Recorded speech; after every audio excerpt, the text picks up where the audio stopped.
Hello प्यारे बच्चों, कैसे हैं आप सब। आशा करती हूँ आप सब अच्छे होंगे। आज मैं आपको कक्षा 8 का अध्याय नंबर 14 पढ़ाने जा रही हूँ, जिसका नाम है स्नो वाइट। बहुत ही प्यारी सी कहानी है स्नो वाइट की। एक राजा की पुत्री है ये है, तो इसमें पढ़ते हैं। देखिए, स्नो वाइट एक राजा की पुत्री थी। वह बहुत सुंदर थी। उसकी त्वचा बर्फ के समान सफेद थी। उसके गाल गुलाब से फूल की तरह लाल थे और बाल काली घटाओं के समान काले थे। इसीलिए उसके माता पिता उसे स्नो वाइट, स्नो मतलब होता है बर्फ, बर्फ की तरह सुंदर थी वो, तो स्नो वाइट कहकर पुकारते थे, जिसका अर्थ है बर्फ के समान सफेद।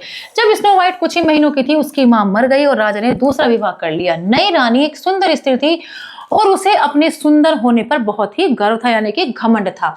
उसके कमरे में एक जादुई शीशा था। रोजाना वो उसके सामने खड़ी होती और उससे पूछती कि संसार में सबसे सुंदर स्त्री कौन है।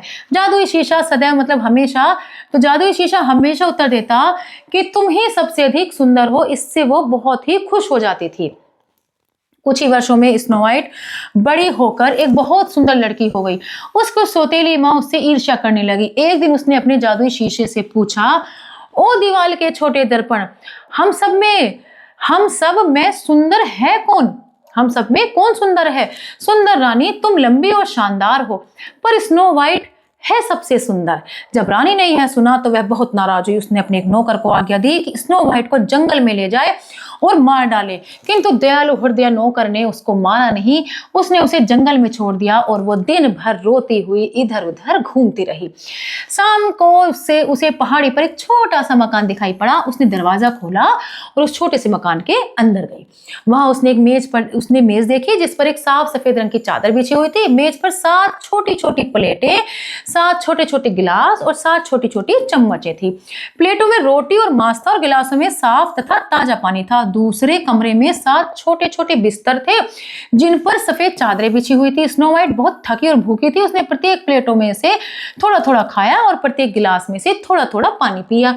तब उसने आराम करना चाहा। सभी बिस्तरों को देखने के बाद वह एक बिस्तर पर लेट गई और उसे गहरी नींद आ गई। खाना न खाकर वह छोटा मकान 7 बोनों का था, जो पहाड़ों में चांदी खोजने का कार्य करते थे। जब वे शाम को घर वापस आए तो उन्होंने अपने एक बिस्तर पर स्नो वाइट को लेटा हुआ पाया। वे उसके बिस्तर के चारों ओर खड़े होकर स्नो वाइट को देखने लगे। उन्होंने कहा कि वह एक सुंदर लड़की है। स्नो वाइट जाग गई और 7 बोनों को खड़ा देखकर डर गई। बोनों ने उससे पूछा, तुम्हारा नाम क्या है? उसने बताया कि उसका नाम स्नो वाइट है। तब उसने उन्हें अपने बारे में सब कुछ बता दिया। जब उन्होंने उसकी कहानी सुनी तो उन्हें उस पर दया आ गई कि कैसे सौतेली मां ने उसे मरने के लिए भेज दिया। अतः उनमें से एक ने कहा, यदि तुम हमारे घर की देखभाल करो तो हम तुम्हें रहने के लिए आश्रय देंगे, मतलब जगह देंगे। दूसरे ने कहा, यदि तुम हमारा भोजन पकाओ तो हम तुम्हें भोजन देंगे। एक अन्य ने कहा, यदि तुम हमारे कपड़े धो और उनकी मरम्मत करो तो हम तुमको कपड़े भी देंगे। स्नो वाइट प्रसन्नतापूर्वक सब कुछ करने के लिए राजी हो गई। मतलब स्नो वाइट भी खुश हो गई कि ठीक है, मैं सब करूंगी। जब 7 बोने बाहर होते तो वह घर का सारा काम करती थी। वे भी उससे बहुत प्रसन्न थे। स्नो वाइट की सौतेली मां बहुत प्रसन्न थी, क्योंकि वह समझती थी कि स्नो वाइट मर चुकी है। एक दिन उसने अपने शीशे से पूछा, ओ दीवाल के छोटे दर्पण, हम सब में सुंदर है कौन? दर्पण ने उत्तर दिया, सुंदर रानी, तुम लंबी और शानदार हो, स्नो वाइट है सबसे सुंदर। तब रानी ने पूछा कि वह कहाँ है? दर्पण ने उसे बतलाया कि वह 7 बोनों के घर में है। जैसे ही रानी ने यह सुना, उसने एक बुढ़िया का रूप बनाया और 7 बोनों के घर पहुंच गई। वह अपने साथ एक जहरीला कंघा ले गई थी। स्नो वाइट खिड़की पर बैठी थी। उसने स्नो वाइट को नीचे बुलाया और उसके बालों में कंघी करने लगी। मतलब उसे बहला फुसलाकर बुढ़िया बनकर भेष बनाकर आई थी वो। उसकी सौतेली मां और स्नो वाइट को बुलाया और उसके सिर में कंघी करने लगी। उसी बीच उसने जहरीला कंघा उसके बालों में चिपका दिया।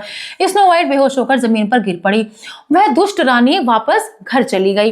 जब 7 बोने काम करके घर लौटे तो उन्होंने स्नो वाइट को घर के बाहर बेहोश पड़े देखा। उन्होंने उसके बालों से वह जहरीला कंघा बाहर निकाला और वह फिर अच्छी हो गई और उठ खड़ी हुई।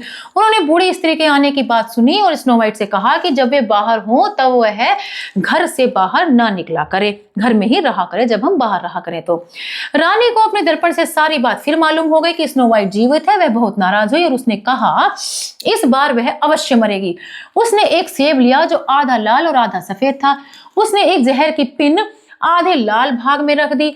उसने एक थैले को दूसरे सेबों से भर दिया और जहरीला सेब था वो सबसे ऊपर रख दिया। फिर एक किसान की औरत का वेश धारण करके वह पुनः स्नो वाइट के पास पहुंची।